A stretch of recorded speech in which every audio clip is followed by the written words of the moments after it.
Welcome to Singapore, and welcome to one of the most iconic hotels in the world, Marina Bay Sands. We spent just one night here as a stopover on the way back from Thailand to London and decided to splash out for a final night of luxury. In this video, we're giving you an inside look at our experience staying here, but the big question is it worth the hefty price tag? Stick around and find out. Let's start with the room. Because if you're going to splurge, you want to know exactly what you're getting.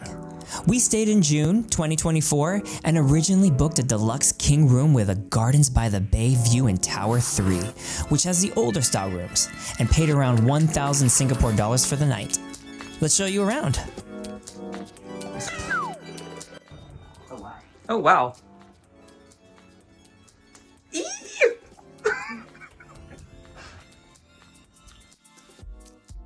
What an amazing experience for the final day. Goes to show you. The gays hook you up wherever you go. We originally were in a basic room in one of the towers that's being renovated, and we got bumped up to a studio on a newly renovated floor. This is gonna be awesome. Come on. We just got back. Koh Samui. We're in 1999. We literally just got upgraded. This is the first time coming in.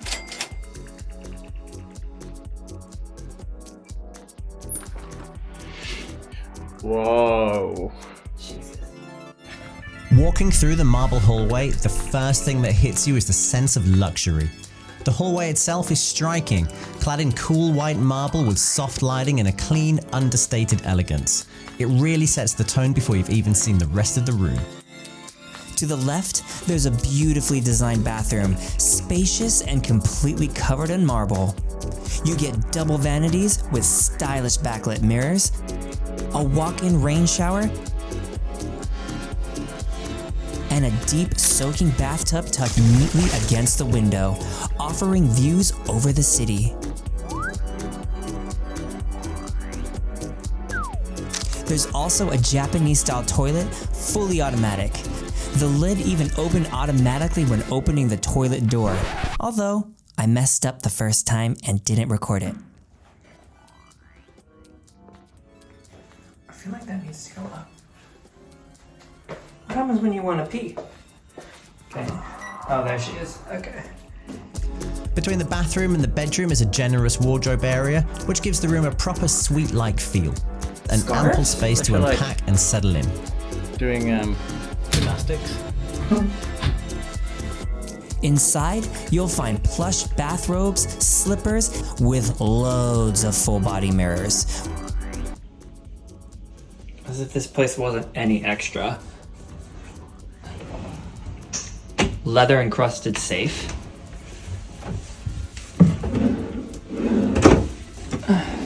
They had all the amenities like a gorgeous Dyson hairdryer. This thing, all Dyson. What's this? Oh, plug. A leather plug box?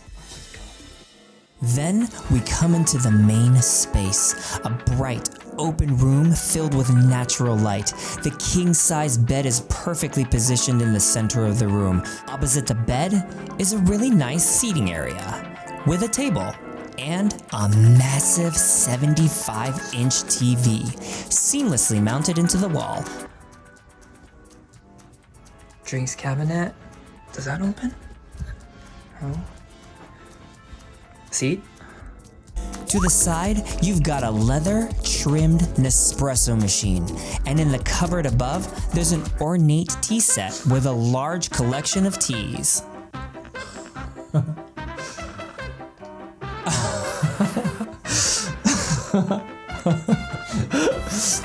So stupid.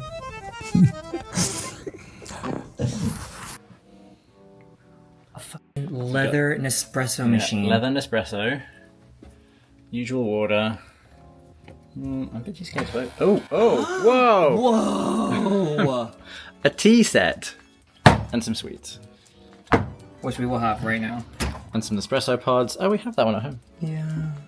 Ooh. That looks good. Fish skin. Is it the thing that costs $7? Oh, do you want to get the phone? I don't know how to answer it. Just pick it up. Hello, hi. Hi! It's amazing! It's so nice. Thank you so much. I know, we're so excited. Thank you so much. Thank you. Bye, you too. Bye.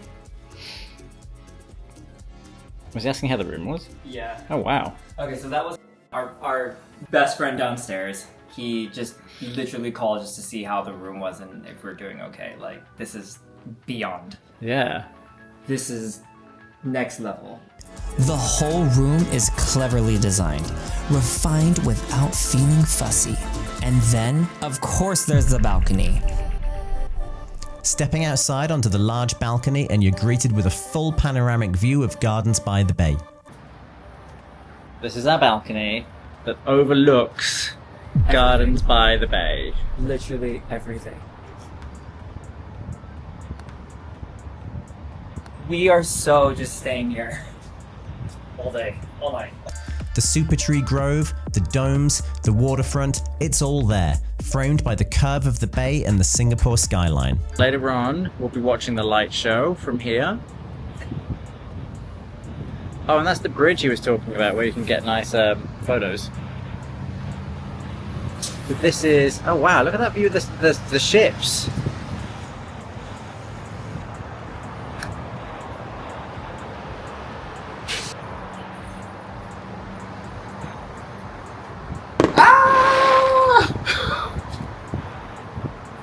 So yeah, so this is a studio at Marina Bay Sands.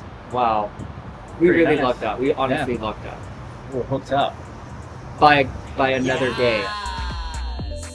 At night, it becomes something else entirely. You can watch the Garden Rhapsody light show right from your balcony. We stood there for ages, just taking it all in. After settling into the room, we made our way up to the 57th floor to experience what might just be the most famous rooftop pool in the world. The infinity pool at the Marina Bay Sands stretches across the entire Sky Park, reserved exclusively for hotel guests. And trust us, it's every bit as breathtaking in person as it looks in the photos. We arrived just before sunset, which turned out to be perfect. The light was soft, the crowds had started to thin, and the view was something else. You're literally floating above the city, facing the skyline, watching the lights begin to flicker on as the sun dips below the horizon. Hello. It's cold. It is cold.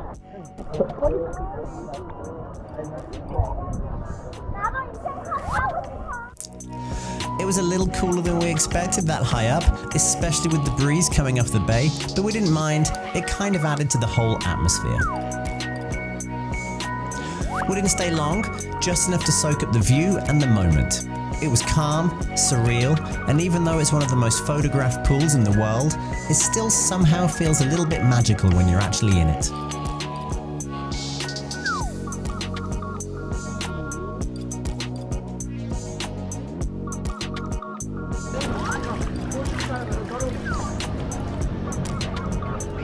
Hi. Hello. Oh. Hi.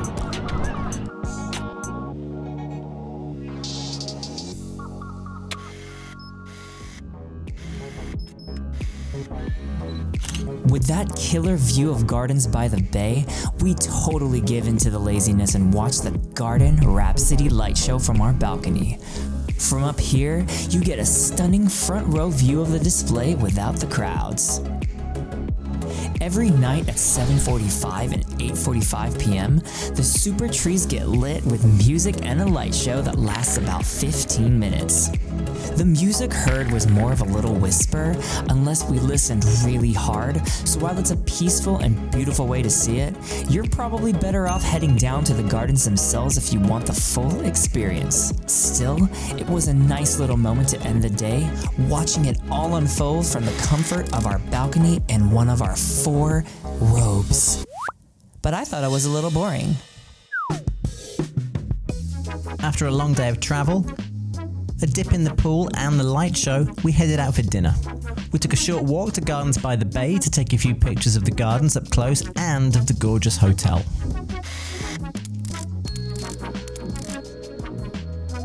We then went to Mott 32 downstairs and had a massive duck confit, some cocktails, dim sum, and of course one last noodle dish to celebrate my birthday. The Mott 32 only sells a few ducks each day, and so stock's limited, but we were lucky to snag a cancellation at the last minute. It was delicious, the skin was crispy, perfectly cooked, it was amazing. We ended the night and got back to the hotel, where we were greeted with a delicious chocolate ganache cake with the hotel's iconic 3 towers designed in the middle. It was tasty and rich, and the sugar crash definitely knocked us out for the rest of the night. Happy birthday to you. Yay!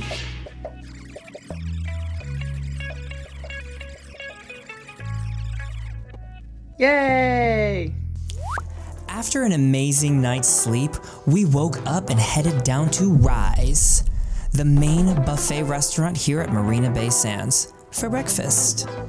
It's held on the ground floor of Tower 1 and the space is huge, open, filled with natural light, and tastefully designed with plenty of space between tables.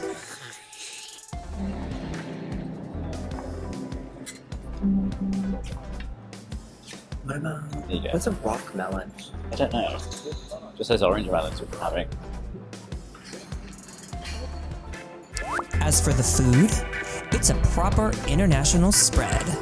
You've got everything from tropical fruit, pastries to dim sum, Indian curries, and the usual Western classics. There's a full egg station, juices, smoothies, cereals, yogurts, the works.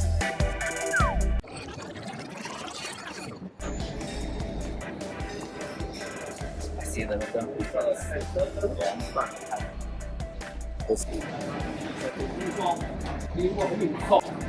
There is a lot of food here.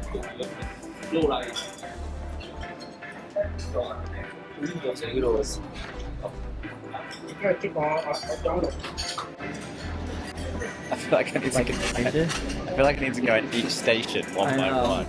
You missed the station over there too. I did that one. H Street. It's like No, I a did that. whole kanji section, Western section. I ain't going there. It's like a whole section, like an Indian section.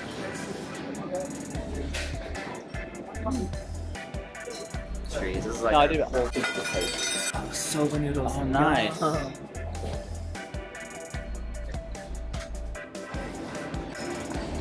This is beyond extra. We did try to be sensible, but with our last day, let's be honest, we ate everything. We took our time and just enjoyed the calm before heading into the city. Look at the salmon. Look how big. Look at the option. I know. Okay, we may need longer than 45 minutes down there.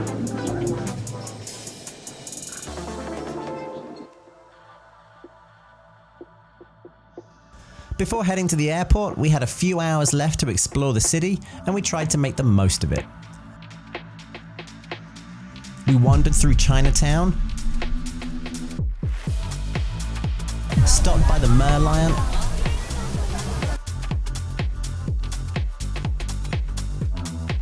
and took in views of the Helix Bridge.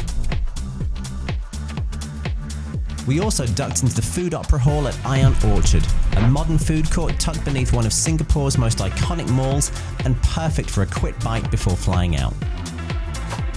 And somehow, the afternoon turned into a bit of a pandan tasting tour.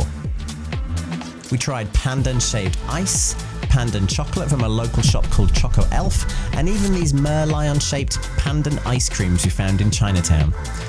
If you've never tried pandan, it's kind of like vanilla meets coconut, sweet, fragrant, and absolutely everywhere in Singapore. And then there was durian. We hadn't managed to try it in Thailand, so we figured, why not now? Our last day, why not? We picked up some durian mochi from the food hall and give it a go. Let's just say, well, why don't we just show you what we thought on the day?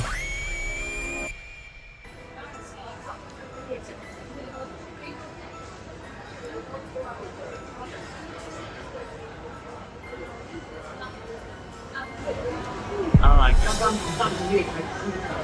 In mochi form. First time.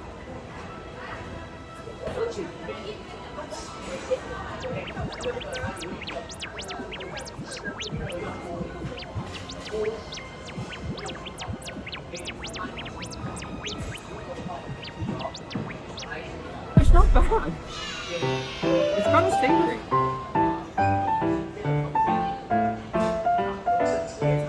I don't hate it.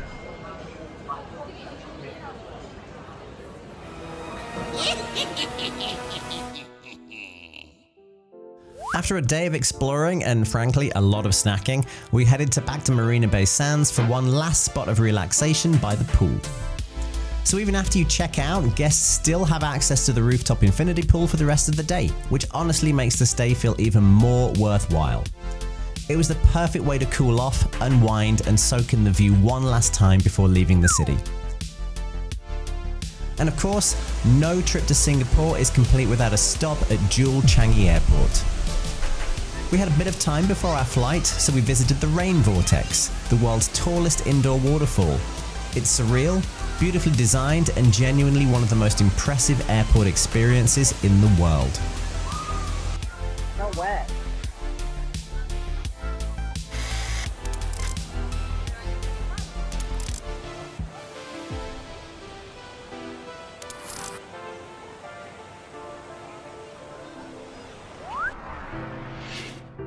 So, was Marina Bay Sands worth the price? For us, duh. It's not cheap, but for a special occasion or as a grand finale to an unforgettable trip, it really delivered. The views, the service, that iconic pool, it all felt like a once-in-a-lifetime moment. And Singapore? Even in just 24 hours, it gave us so much. Culture, amazing food, a little bit of luxury, and a whole lot of flavor. We left with full hearts, fuller bellies, and absolutely no regrets. Once we got home, our holiday diets went completely out the window with a trip to local Sainsbury's to stock up on all the snacks we pretended we didn't want before we left. Time will tell how successfully we can work those off before our next trip. Spoiler alert, we didn't. Thanks for coming along with us, and if you haven't seen the rest of our Thailand series yet, you know what to do. We'll see you in the next one. That one is Seattle, my hometown. That's my good side. Less good side, but it's pretty good. Christmas 2024. We packed hell. It's like not even 9:30 yet. We're already drinking. Slow. Keep it slow. Keep it slow. There's hella snow. There is a lot of snow. Christmas in Leavenworth. I got one. Wendy's French fries and chocolate frosty. Bang.